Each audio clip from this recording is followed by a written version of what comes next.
Hello YouTube, this is Sam Gerrans from Qur'anite.com, and today is Thursday 10th of December 2015, and today I want to talk about a question which a brother sent in, the question of ablution. I'm going to be reading from parts of my own translation, the Quran, a complete revelation, which you can download if you're listening to this on YouTube using the button in the top right hand corner.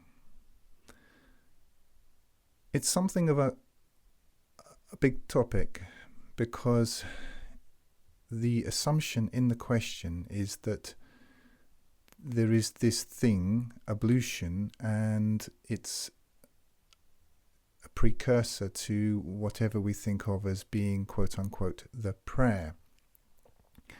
So that's not my understanding of it. So I've got to cover quite a few things to unpack this. First things first, the word which Muslims use, which will be translated into ablution in English, is wudu. And just to be clear, this word does not occur in the Quran anywhere, nowhere. It doesn't exist. So, and for people without a quote-unquote Islamic background, I suppose I'll just quickly talk about what I'm talking about. Wudu, as used by traditionalist Muslims, is the process of cleansing oneself prior to what a traditionalist Muslim takes to be the canonical prayers. Now, the canonical prayer, we have to understand in its sort of primary form, has no place, well, in any form actually, has no place in the Quran, doesn't occur, doesn't appear, no one can point to it, it doesn't exist. But where it does exist, especially if we're talking about the number of these supposed canonical prayers, this all comes from the ḥadīth literature, this litany, this library of hearsay, of made-up stuff, which people are welcome to choose to believe if they wish to. I certainly don't, and I certainly know why I don't believe it. The Islamic religion exists without any reference to the Quran at all, and I'm not an apologist for this religion. As far as I'm concerned, this religion is merely a gatekeeper against the Quran. It's useful in terms of realpolitik. To a large extent, it was created, I think, by the West. Certainly, Wahhabism was created by the British Secret Service. I don't think there's any doubt about that. And I have to assume that the rest of it has been created by similar types of agencies. I personally don't care. My own culture is equally as corrupt and perverse and perverted. This isn't a criticism of quote-unquote Muslims or Islamic, quote-unquote Islamic countries. I just don't believe them for the same reason I don't believe lemming liberal nonsense coming out of the Frankfurt School. So it's not that I'm saying we're good and you're bad. No, they're all bad. What I'm interested in is what the Quran actually says. You may not have reached this point in your life yet, but I have. I don't trust anything. I don't trust any of them. I don't trust the media. I don't trust any of it. The one thing that I have found to be reliable is the Quran. Not the mullahs, not the hadith, none of this stuff, any more than sort of upper middle class, sort of red wine swilling, chattering classes, which is what I come from. I mean, they're as full of rubbish as anybody else. So I'm not just saying that Muslims are all stupid. That's not what I'm saying. What I'm saying is the only thing that I personally trust, having investigated this world, is the Quran. And that's my position. So I'm going to try to explain, on the basis of the Quran alone, what I understand to be the question here. And in order to do this, I would rather just do it as I see it, rather than keep saying, oh, see, the Muslims are stupid, they're wrong here, and oh, see, they're wrong here, and oh, see, they're wrong there. So what? Who cares? Who cares? This is the question.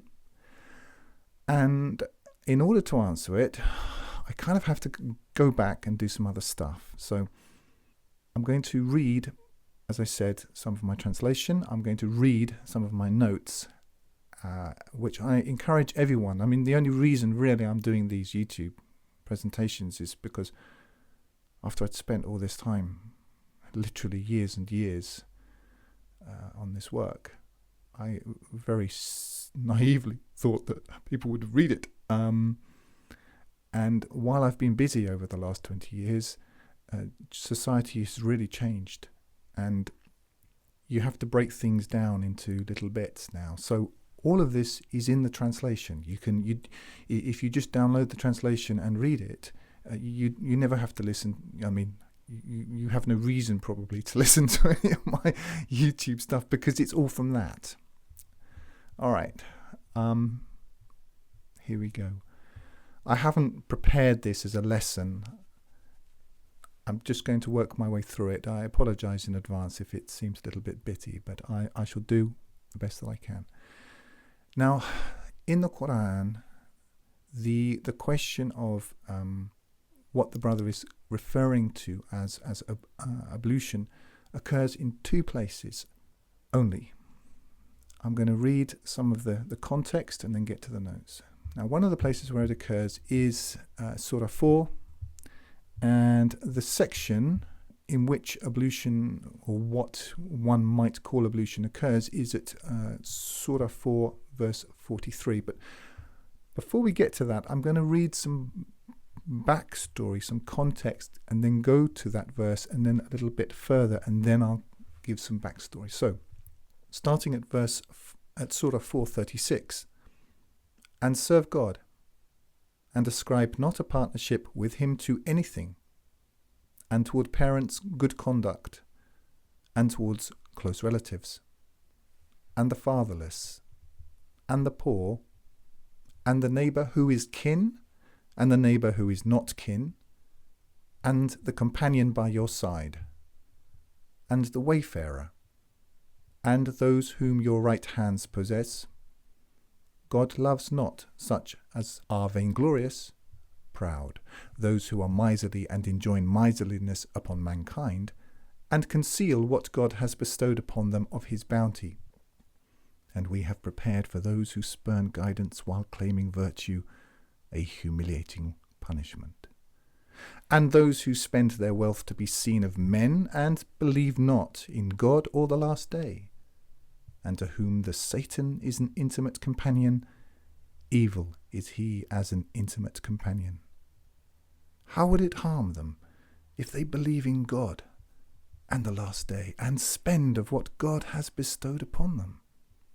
And God is of them knowing. God wrongs not even the weight of an atom. And if there be any good, he multiplies it, and gives of himself a tremendous reward. Then how will it be when we bring of every community a witness, and we bring thee as a witness against these? On that day, those who are indifferent to warning and oppose the messenger will wish that the earth might be levelled with them, and they will not conceal from God any statement. O you who heed warning, approach not the duty when you are intoxicated until you understand what you say, nor when you are unclean, save passing by upon the road, until you wash. And if you are ill, or on a journey, or one of you comes from defecation, or you have lain with women, then find not water, resort to clean soil, and anoint your faces and your hands. God is pardoning, forgiving. Hast thou not considered those given a portion of the law? They purchase error and seek to make you stray from the way. God knows best your enemies, and sufficient is God as ally, and sufficient is God as helper. Some of the Jews twist words from their places, and they say, we hear and we oppose, and hear thou other than what is heard, and comply thou with us, twisting their tongues and slandering the doctrine. And had they said, we hear and we obey, and hear thou and examine thou us, it would have been better for them and more upright. But God cursed them for their denial. They do not believe, save a few. O those in possession of the law, believe in what we sent down, confirming what is with you, before we erase countenances and bring them to an end, or curse them as we cursed the companions of the Sabbath, and the command of God is carried out. God forgives not that a partnership be ascribed to him, and he forgives other than that, whom he wills. And whoso ascribes a partnership to God, he has invented a tremendous falsehood. Hast thou not considered those who increase themselves in purity? The truth is, God increases in purity whom he wills, and they will not be wronged so much as a hair upon a date stone. See thou how they invent lies about God, and it suffices as obvious falsehood. Now this is quite a large portion. This is 436 through to 50. Now I'm going to go back and just summarize what's being talked about and then get onto the point, which is what the brother brought up. So starting at 36, what we have is a list of basically what the doctrine is. Serve God. I don't ascribe partnership with him to anything. Good conduct toward parents, towards relatives, the poor, the neighbours. We're to spend out of what God has given us. This is verse 37. Verse 37, and we have prepared for those who spurn guidance while claiming virtue a humiliating punishment. This is al-kafirun. I don't have time now to go into why the al-kafirun, this is how I render it. But if you read the first couple of pages of Al-Baqarah and the notes there too, you'll know why. 38, and those who spend their wealth to be seen of men and believe not in God or the last day. These are people to whom Satan is an intimate companion. Now we get into the question of a rhetorical question. How would it harm them if they believe in God and the last day and spend of what God has bestowed upon them? This is an exhortation. This is a challenge. Verse 40, and God wrongs not even the weight of an atom. We have a promise here of a multiplied reward. Again, another rhetorical question. How will it be when we bring of every community a witness, and we bring thee as a witness against these? We have to understand, there's so much to unpack here, but what the traditionalist has done is created a religion. There is no Islamic, quote-unquote, religion. This is just foolishness. Clearly, the people listening to this channel, I'm sure most of them get this. Our actual job is not to grow a long beard and wear a certain type of clothing and sort of pepper our conversation with things like inshallah and alhamdulillah and all this stuff, and feel like we belong to some group. No, this isn't the job. The job is to be a witness. We're meant to warn the societies that we live in. We're supposed to teach people. That's the job. Okay? Whoever told you that you enter this religion by saying the shahada, show me the shahada in the Quran, doesn't exist. So verse 41, and we bring thee as a witness against these. Verse 42, on which day? On the day of judgment, those who are indifferent to warning and oppose the messenger will wish that the earth might be leveled with them. They will wish, in short, that the earth would swallow them up. And they will not conceal from God any statement. Now, the whole thing has been set up.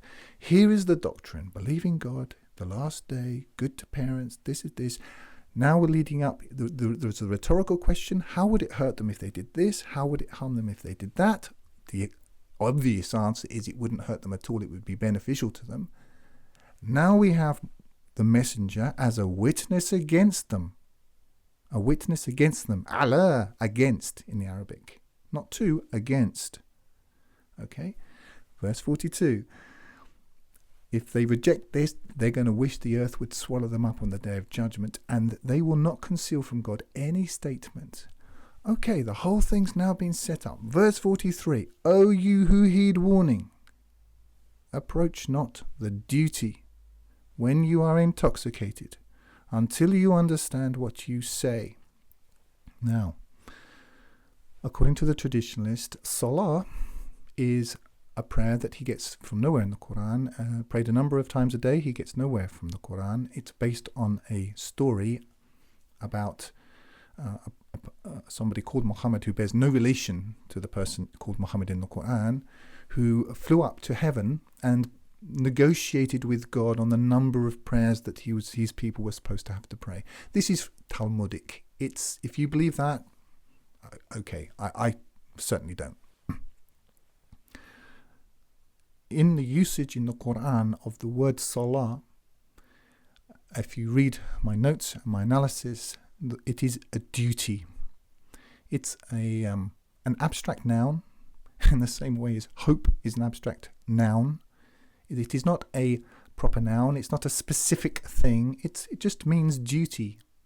وَاسْتَعِنُوا بِالصَّبْرِ وَالصَّلَاةِ, and make use of sabr, patience, was-salah, and salah.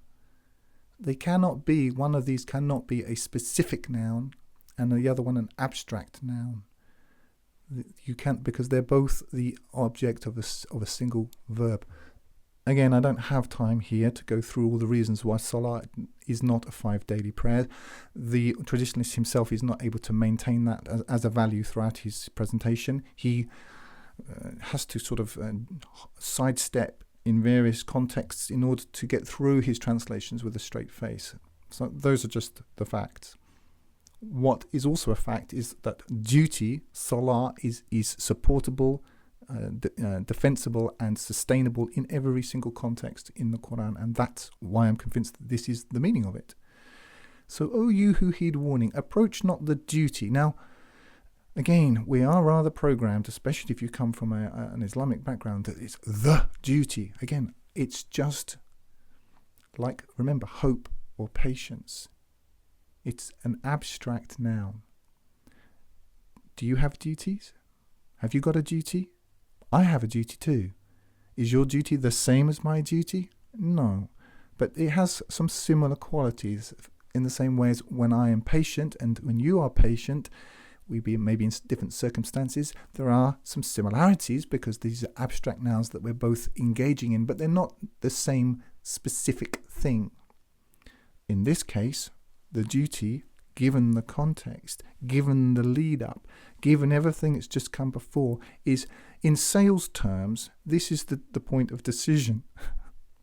Okay?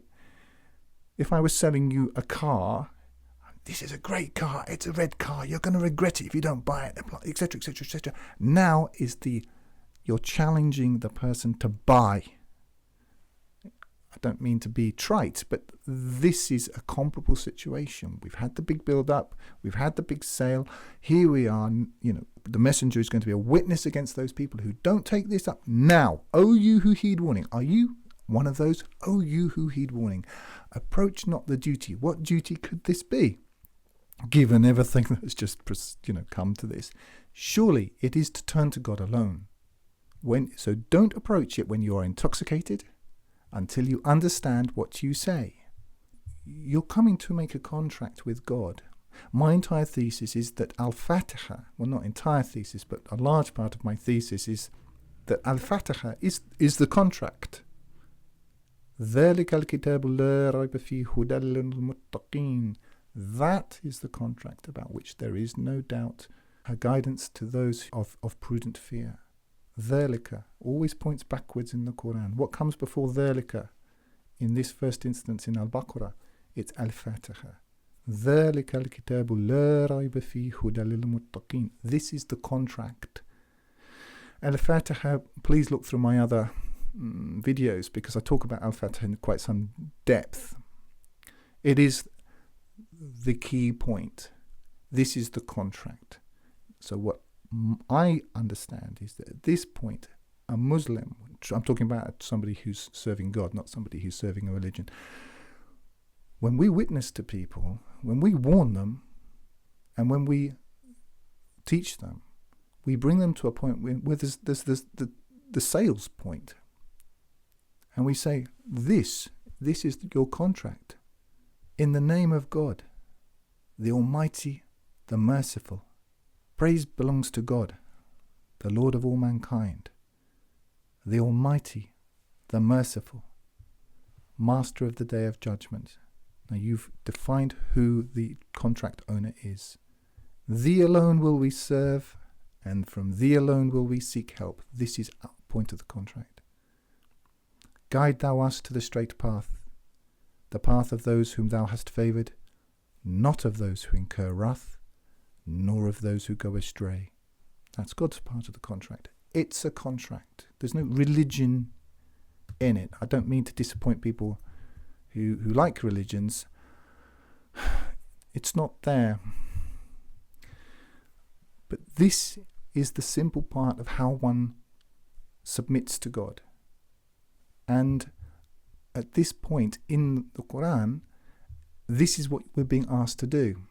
So at verse 43, O you who heed warning, approach not the duty. Okay, now I'm going to just read through some of my notes.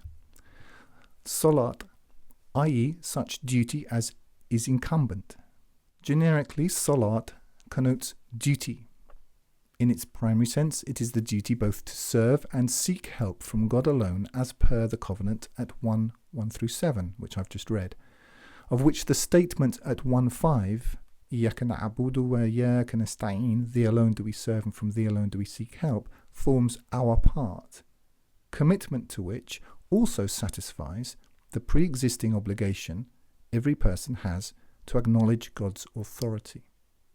Now in the present context, the preceding segment, which I've read, 4:36-42, makes a strong argument in favour of the core Quranic doctrine. The verse here at 4:33 then addresses those who heed warning. I understand the approach to the duty, O you who heed warning, approach not the duty, as the point at which one makes a serious undertaking to accept the doctrine of God and is ready to make a public statement to that effect. The actual contract between the Lord and the servant is found at it's Al-Fatiha, aptly placed at the very beginning of the Quran. It's my opinion that the prayer system of the Muslims today retains in vestigial form the original acceptance statement, not of a religion, but of Quranic principles, by dint of its inclusion of Al-Fatiha in every unit of its prayer system, despite the fact that few, if any, Muslims today even guess at its primary significance or original purpose. This is what's happening. It's people now coming to make a contract. It sounds a little bit trite, and I'm sorry if it does, but we are in the sales business.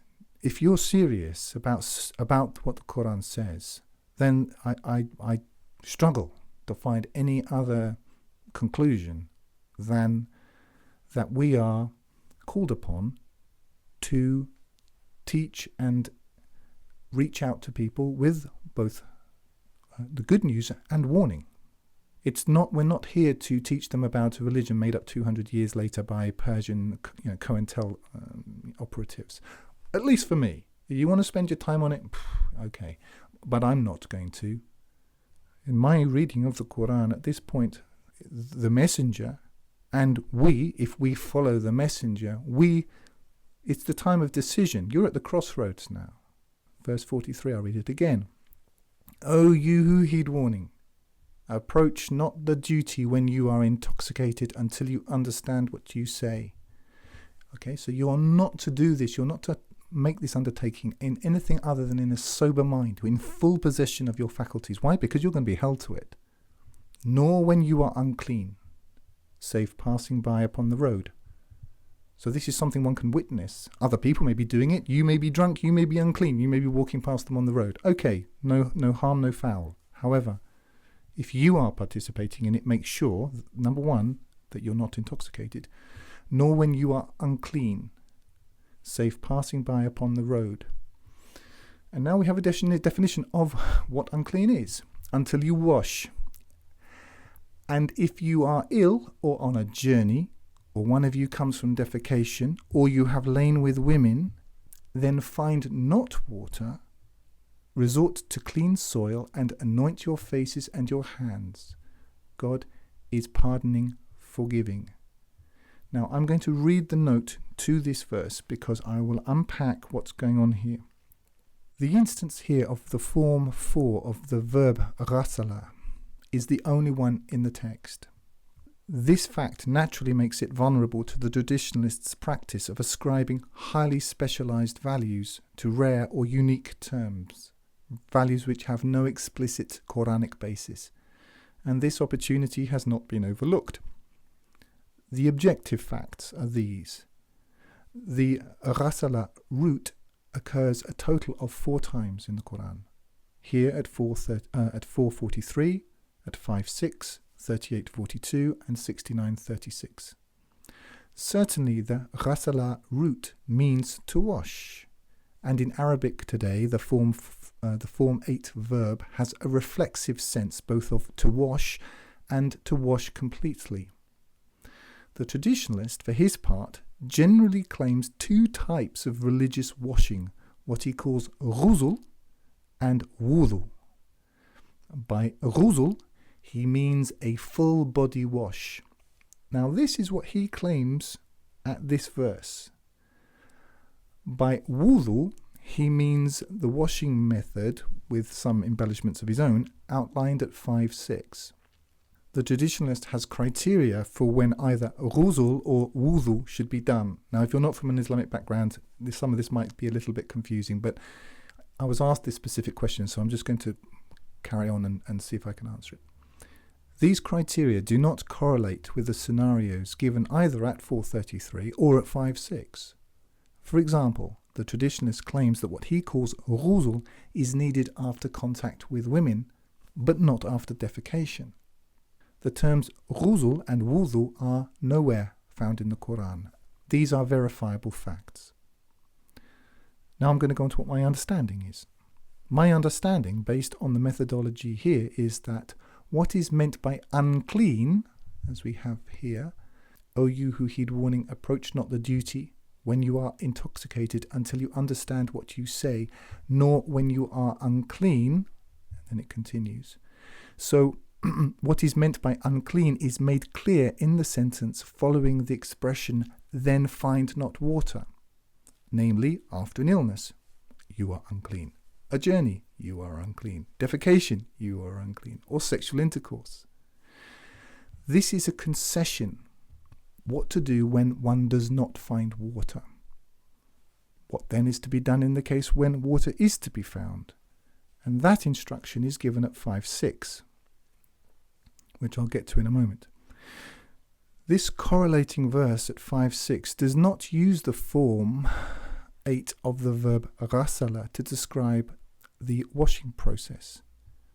It therefore bears no relation to the non-Quranic word ghusl. It uses another expression, which is purify yourself, which is based on the tahara root. What purify yourself means in the context is likewise understood by inference from the concessive allowance at that verse, one which is identical to the one at 433. If you are ill on a journey, you come from defecation or have lain with women. So in less sort of strict English, what I'm saying is that the list of things, the concessions of things that about when you should wash, and when you should use water, but if you don't find water, then you can resort to clean earth. The list of circumstances is identical. This is what I'm trying to say, but the verb is different. So in this case, here at 443, we've got a verb based on the ghasala root, from which the traditionalist claims ghusl, by which he means a specific total immersion in water, which really comes from Talmud and Christian background. Or at 5:6, where exactly the same scenario, and the verb there is not ghasala. It's not based on the ghasala root. It's based on the tahara root, which means to purify yourself. So what I'm saying is that there is no support for this very specific meaning of the ghasala root. What purify yourself means at 5:6 in that context is likewise understood by inference from the concessive allowance at that verse, i.e. the list of things which is identical. On this basis, my conclusions are these. The words for washing at 4:43 and 5:6 mean the same thing. The washing requirement for both cases, given access to water, is outlined at 5:6, i.e. wash your hands up to the elbows, wash your face, your head, and wipe your feet. That's it. The terms ghusl and wudu have no Quranic basis. There being no case in which ghusl, as understood by the traditionalist, is a Quranic requirement. And his requirement for what he calls wudu exceeds that mentioned in the Quran. Now, I'm not arguing personally against washing fully after sexual contact. What I am arguing against is ascribing to the revealed word of God values it does not contain. Human washing practices and requirements over and above what is specified in the text are a matter of personal taste and judgment, and not of revelatory imperative. In a nutshell, if you are witnessing to people and they come into a point and say, yes, okay, I now understand this basic doctrine. I believe in God alone, and the last day I do good to parents, I spend of what I get. Okay, yep, I'm ready. They come and they read Al-Fatiha, and that's it. They've made their contract. But prior to doing that, the conditions are that they must be of a sound mind. They must be clean. They mustn't be if they're on a journey, etc., etc., etc. You're supposed to wash, and if you can't wash, then you use clean earth. That's it. So the reason why I had to go into this rather long explanation is because the assumption implicit in the question is actually at odds with the reality in the Quran, which is that there is no daily requirement to make some ablution before a prayer requirement. It's if you wish to do it, go ahead. I do. I wash and I pray. But I don't ascribe that any directive in the Quran, because I have already said Al-Fatiha and meant it, and I'm doing my best to live by it. If you've said it and meant it, you've taken your contract. You've made your contract. Now, when a man stands and prays, if he repeats Al-Fatiha, to my mind, he's just simply. It's a bit like an American repeating the sort of statement of allegiance. This is what it is. إِيَّاكَ نَعْبُدُ وَإِيَّاكَ نَسْتَعِينُ. If you understand that one verse, you live by that, this is it. When a man makes that statement, he's not accepting a religion. He's submitting to God. Now, this isn't particularly helpful for people who wish to create systems by which to control men. But this is my answer. If God guides you, he guides you. If he doesn't guide you, he won't guide you. You're making a pledge of allegiance to God. And that is what this is, in my opinion, is requiring. When you've hit the sale point, yes or no, the point of decision, some people are going to say no, they're going to walk off. But some people are going to go, yes, okay. Are you drunk? You can't do it. Are you on a journey? You can't do it till you've washed. Have you laid with women? You can't do it till you've washed. Have you come from the toilet? Have you defecation? What is defecation here? Let's just be very clear. Have you come from defecation? Yet you can't do it. Have you laid with women? You can't do it until you've washed. How do you wash? You find that at 5:6. Okay, there's no water, then you can resort to clean earth, and that's really it. All right, I'm going to briefly look at 5:6. Because this is a related section. I'm going to start a little bit earlier to give the context, beginning at 5:3. Forbidden to you is carrion and blood and the flesh of swine, and that dedicated to other than God, and the dead by strangling, and the dead by beating, and the dead by falling, and the dead by goring, and that eaten by the beast of prey, save what you slaughter, and that sacrificed upon an altar, and that you seek appointment by divining arrows, that is wanton perfidy. This day have those who are indifferent to warning despaired of your doctrine. Fear them not, but fear me. This day have I perfected for you your doctrine, and completed my favour upon you, and approved for you submission as doctrine. Then whoso is compelled by hunger without inclination to falsehood, God is forgiving, merciful. They ask thee what is made lawful for them. Say thou, made lawful for you are good things, and what you taught of animals of prey, as trainers, teaching them of what God taught you. Eat of what they catch for you, and remember the name of God over it. And be in prudent fear of God. God is swift in reckoning. This day are good things made lawful for you, and the food of those in possession of the law is lawful for you, and your food is lawful for them, and the chaste women among the believing women, and the chaste women among those in possession of the law before you, when you give them their dowries, being chaste, not fornicators, nor taking secret friends. And whoso denies faith, his work has been in vain, and he will be among the losers in the hereafter.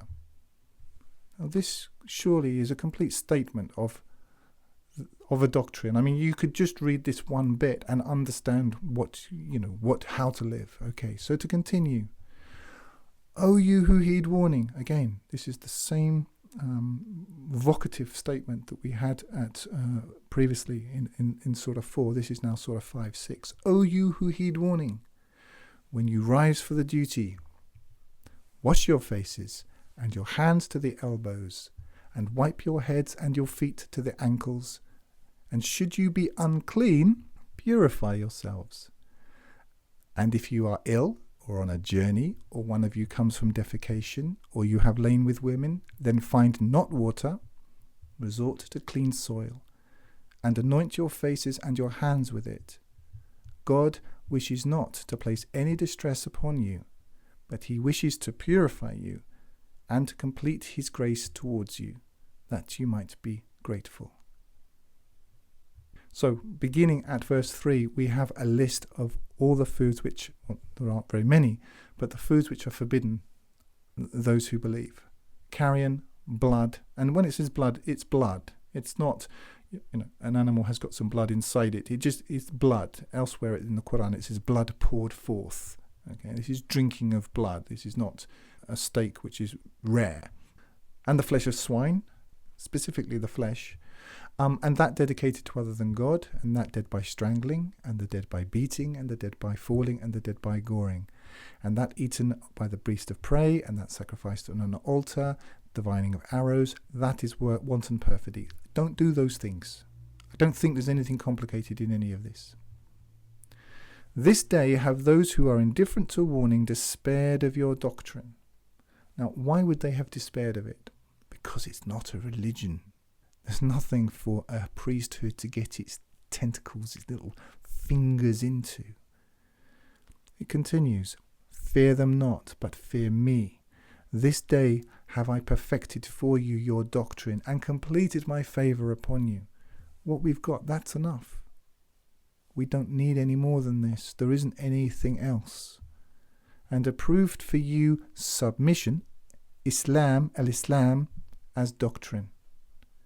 Now, Islam is, this poor word, it's almost criminal what's been done to this word. It's simply an abstract noun. Have you submitted? Yeah, then you've submitted. God asks Ibrahim, submit. He says, I have submitted to the Lord of the worlds. You know if you've submitted to God. Do you not? Do you not know? Do we really need an ill-educated fool with a long beard and a generalized hatred to tell us what submission is. I don't. I really don't. I wouldn't trust these people to change the oil in my car. Literally. They're not qualified. And neither are they qualified to pronounce upon or interfere in my obligation to God. On the day of judgment, can you imagine how stupid you're going to feel surrounded by these retrograde idiots, and you put your trust in these people? No. God gave you an internal compass. You know if you've submitted. Use that compass. Read the Quran. Use your brain. Use your thoughts. This is what He gave us. He gave us intellect and ability and thought and intuition and all of these things just so that we should outsource them to these people? No. Not in my case. I'm not going to face these people on the day of judgment and stand there and say, yes, God, you gave me guidance, you gave me an intellect, you gave me intuition, you gave me all these things, you gave me the ability of analysis, and you gave me the time and the tools to use them. And guess what? I decided not to use any of them. Isn't that great? I decided to let some bearded bigot do my thinking for me. No. You know if you submitted. You don't need a mullah, you don't need me, you don't need anyone to tell you. You know. And He approved for you submission as doctrine.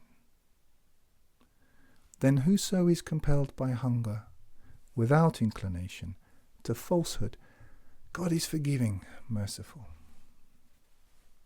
I don't know if there's anything complicated about any of this. They ask thee what is made lawful for them. Say thou, made lawful for you are good things. And what you taught of animals of prey, as trainers teaching them of what God taught you. Eat of what they catch for you, and remember the name of God over it, and be in prudent fear of God. This is the entire quote-unquote religion. And I know that it's difficult for people who think there's a religion here. Religion is idolatry. God is swift in reckoning. This day are good things made lawful for you, and the food of those in possession of the law is lawful for you, and your food is lawful for them, and the chaste women among the believing women, and the chaste women among those in possession of the law before you, when you give them their dowries, being chaste and not fornicators, nor taking secret friends. And whoso denies faith, his work has been in vain, and he will be among the losers in the hereafter. Now this relates back to what we were reading before at 4:36 through 51. Now, oh, you who heed warning. Do you heed warning? This is a decision point. When you rise for the duty, okay, I've heeded warning now. I've got it. Okay, there isn't any big religion. There's a very small set of things that I have to do and use my brain and my conscience and my intuition. Okay, I've got that. When you rise for the duty, well, what could the duty possibly be in the circumstances? I would argue, given what we had in the corresponding section at 4:36 through 51, that it's the same duty, especially seeing once it's described the washing process, it repeats the same circumstances. So, O you who heed warning, when you rise for the duty, and I would say that this duty is al-Fatiha. It is to adopt the contract with God. So, O you who heed warning, when you rise for the duty, wash your faces and your hands to the elbows, and wash your heads and your feet to the ankles. And should you be unclean, purify yourself. And now what we've got is the description of what being unclean is, because it's understandable by relation, because it's as a concessive point. And if you are ill and on a journey, or one of you comes from defecation, or you have lain with women, then find not water, i.e. it's just listed the sections under which, the categories under which you can be deemed unclean. Resort to clean soil and anoint your faces and your hands with it. We have here a definition of what being unclean is and a concession, what you can do given this definition in the absence of water. So we know what you do when there is water, you do this, and if there isn't water, you do that.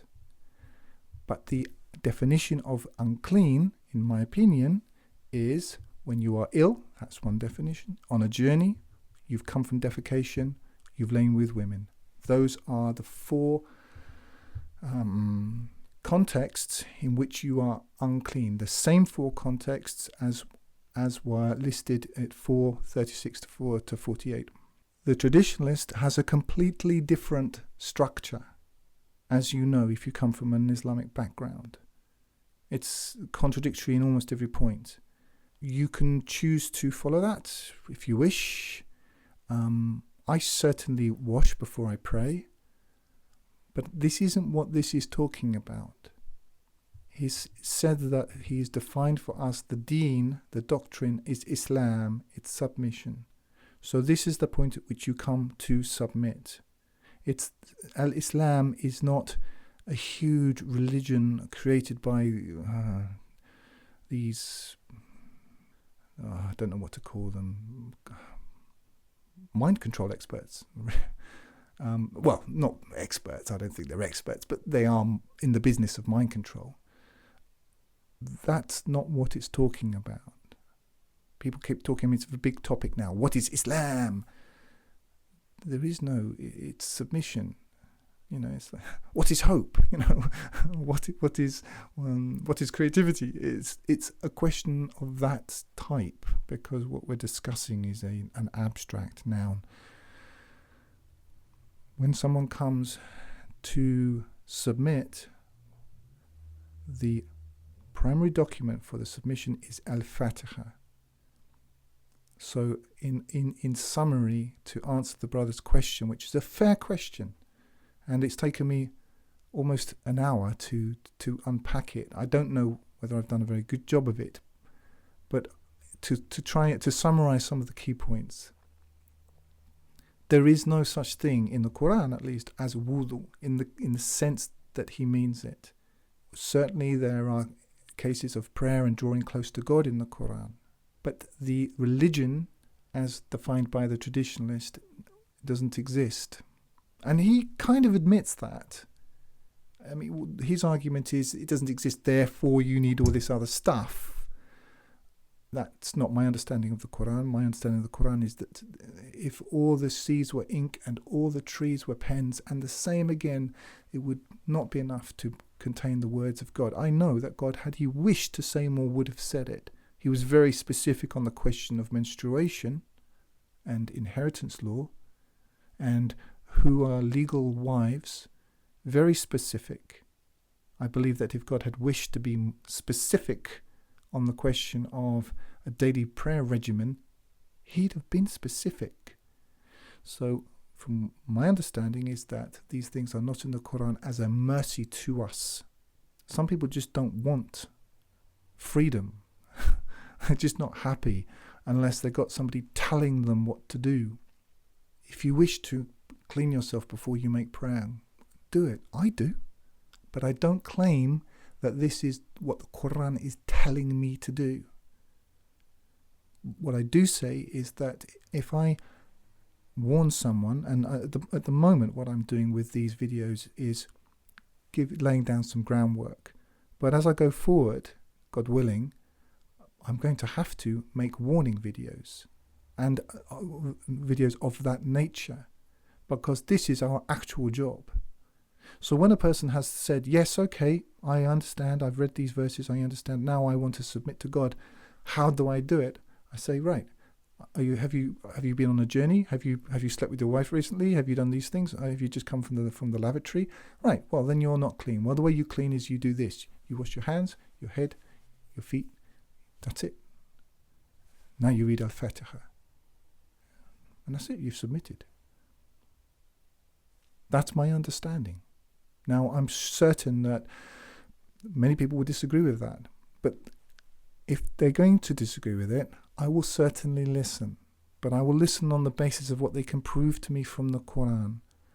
I'll just say this was sort of a bit of other business at the end of this presentation.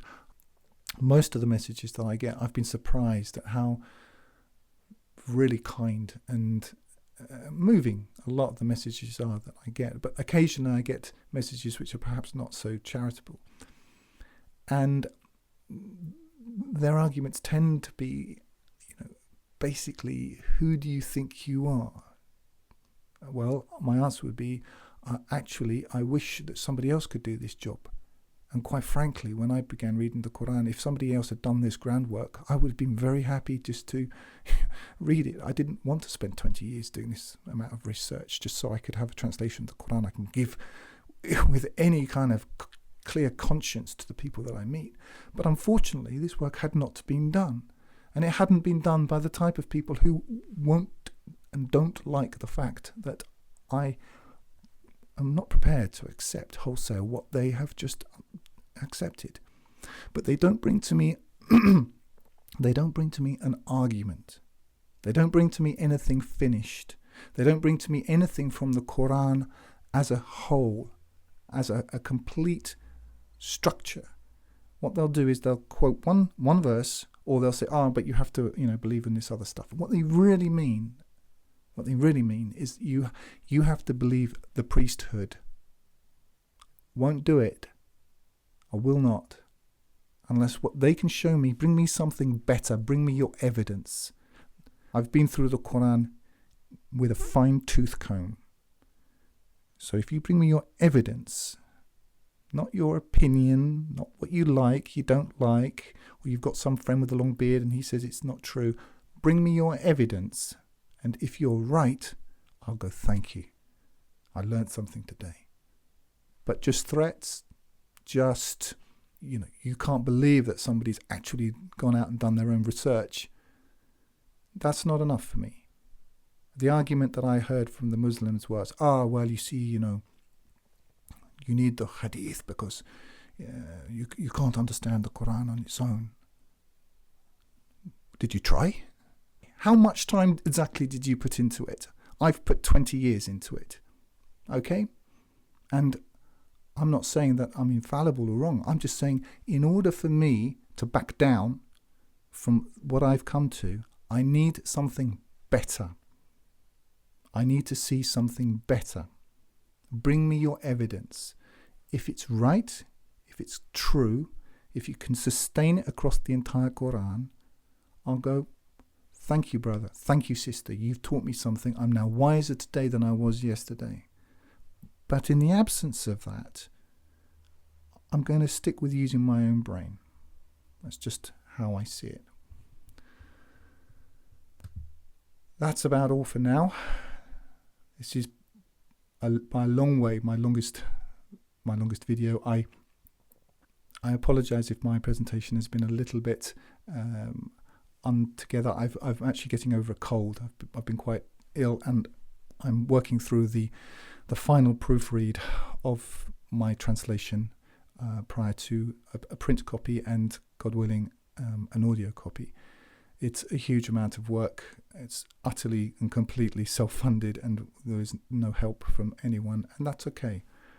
But I have a family to support and other things I have to do, and all my time goes into this. So I'm working, as I've been working now for 2 years flat out. I've been working 18-hour days with really no break. So for me, these video blogs, which are, although I enjoy doing them, they do take a lot of time, and at the moment I have to prioritize, and I hope to do more of them once the book is available. The ebook is, of course, free and will continue to be free. That's my intention, always to keep it free. The very latest edition, free always. But I'm focused in my mind. I'm very clear that there has to be a paper book. We're trained now into the idea that electronic world is always there. We don't know this. And there may be a time when there is no electricity, when your e-book or your, I have one of these, iPad things.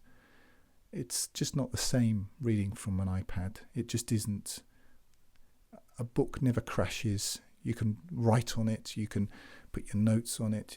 It acquires you acquire a history with it. It's a thing. In Russian we say это Vish. It's a real thing. And that's what I want, because if the electric world is taken down for whatever period of time, that's going to be the very time when you're going to need the Quran, and when I'm going to need the Quran most. So that's a huge priority for me, and I would really like to get this done in the next couple of months, God willing. After that, I'm going to concentrate on some other things, including my family, because my family has been taken on the back seat for the last 2 years. I've been working on this full time, and they deserve better. They've been very patient, and my wife has been amazing. But I need to give, they have rights and I have obligations to them as well. So once the paper version is up there, I will be hopefully doing some interviews and some blog stuff, this stuff. But I'm going to start reassigning my priorities, because I know that in internet world everybody thinks everything's free, and they just think it just happens for no reason.